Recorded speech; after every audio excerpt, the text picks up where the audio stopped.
What you just witnessed, that was Stalingrad, the winter of 1942, the single most devastating battle in the history of human warfare. 2 million men, one city, and a fight so brutal, so absolute, that it would determine the fate of the entire world. Tonight, on Vance War Files, we go inside. August 1942, Hitler orders his Sixth Army, 300,000 of Germany's finest soldiers, to capture one city, not for strategic value, but because it bore Stalin's name. That decision, that single act of ego, would become the turning point of the entire Second World War. And tonight, I'm going to show you exactly why. In the summer of 1942, Adolf Hitler made a decision that would cost Germany the war. He ordered his finest army, 300,000 men, to capture a single city on the Volga River. Not because of its strategic value, but because of its name, Stalingrad. Operation Blue launched on June 28, 1942. The German Sixth Army, commanded by Field Marshal Friedrich Paulus, swept across the Russian steppe with terrifying speed. Cities fell. Entire Soviet armies collapsed. Nothing seemed capable of stopping them. By August, the Germans reached the outskirts of Stalingrad. From the hills above the city, German soldiers could see the Volga River glittering in the summer sun. They believed the battle would last 2 weeks. They were wrong by 6 months. On August 23, 1942, the German Luftwaffe launched the most devastating air raid of the entire Eastern Front. Over 1,000 bomber sorties in a single day. Stalingrad was turned into a sea of fire. 3,000 Soviet civilians died in 48 hours. But the rubble created by German bombs became the perfect battlefield for Soviet defenders. In the ruins of Stalingrad, German tanks lost their advantage. Every destroyed building became a fortress. Every pile of rubble became a sniper's nest. The Soviets called it Rattenkrieg, the War of the Rats. Men fought room by room, floor by floor, staircase by staircase. A single factory building could change hands 15 times in one day. Soldiers on both sides lost all sense of time. The 62nd Soviet Army, commanded by General Vasily Chuikov, held the western bank of the Volga, with their backs literally to the river. Chuikov's orders were simple and absolute. There is no land on the other side of the Volga. There is nowhere to retreat. Every night, small boats carried ammunition, food, and reinforcements across the freezing water. Every crossing was a death run. Thousands of Soviet soldiers never made it to the western bank. The Volga ran red. If you want to discover more truths about military history, subscribe to our channel right now. Don't forget to like this video. It helps us a lot to produce more high-quality documentaries. And please, leave a comment below sharing your opinions or a story about veterans in your family. Thanks for watching. One name became legendary above all others: Vasily Zaitsev, a Soviet sniper from the Ural Mountains. In 40 days, he killed 242 German soldiers. His presence was so feared that the Germans flew in their best sniper from Berlin to hunt him down. The duel between Zaitsev and the German sniper Major Koenig lasted days. Both men moved through the ruins like ghosts, reading shadows and silence. It ended when Zaitsev spotted a tiny reflection of light beneath a sheet of metal. One shot,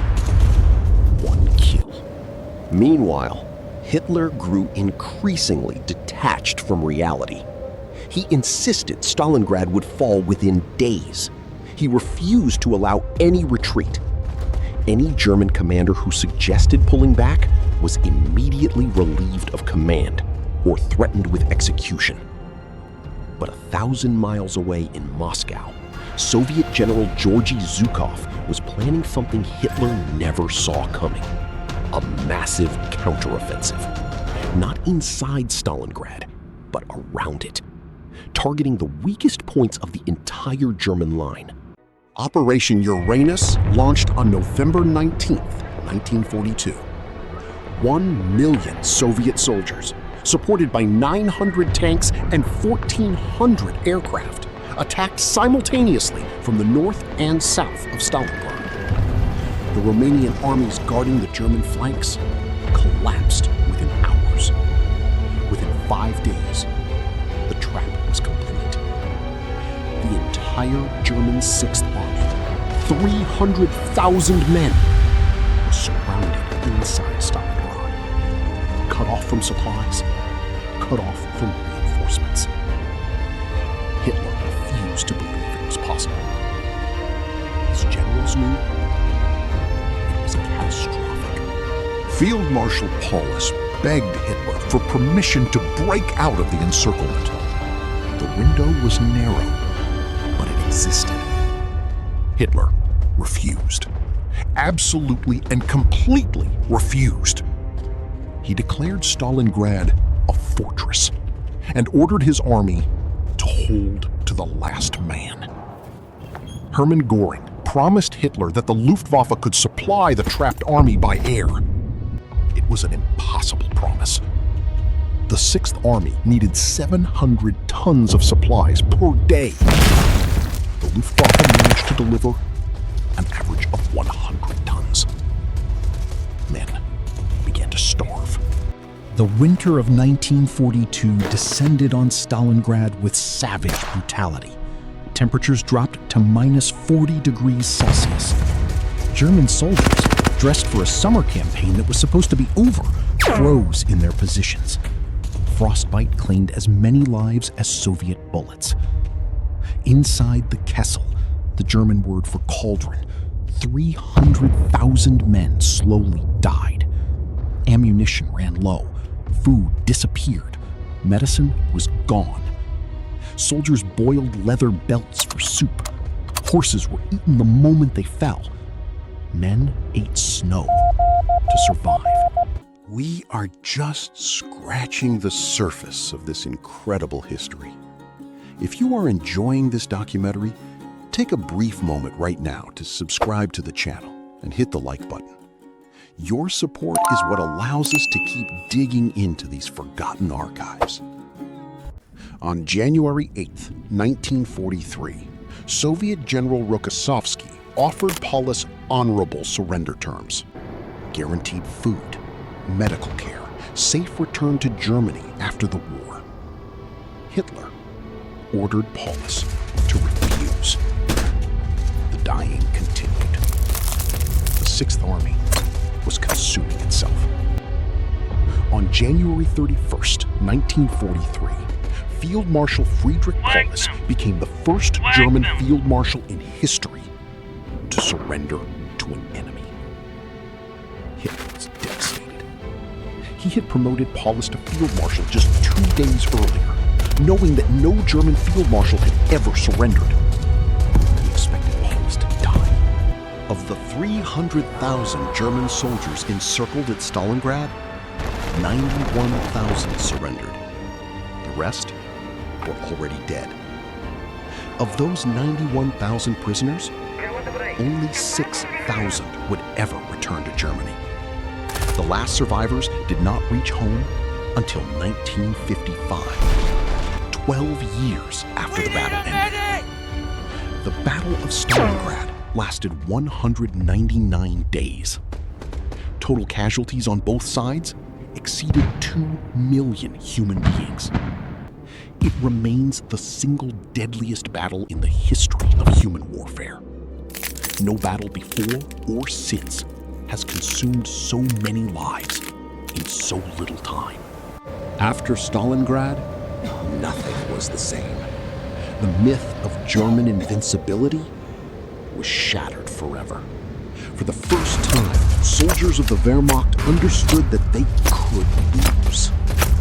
But their Führer could be wrong. The tide of the Second World War had turned. Today, the city is called Volgograd. Families walk along the Volga River promenade, where some of the most savage fighting took place. Children play where 2 million men once fought and died. And on the hill above the city, the Motherland Calls statue stands 85 meters tall, watching over them all. Stalingrad was not just a battle. It was the moment the world changed. One city, one decision, one catastrophic act of ego that consumed an entire army and broke the spine of the Third Reich. This was Stalingrad. Thank you so much for traveling back in time with us today. If this story moved you, please hit the like button, subscribe to our channel, and click the notification bell so you never miss our next historic journey. Before you go, leave your thoughts in the comments below. Your interaction keeps this history alive. Until next time, this is Dr. Vance, signing off.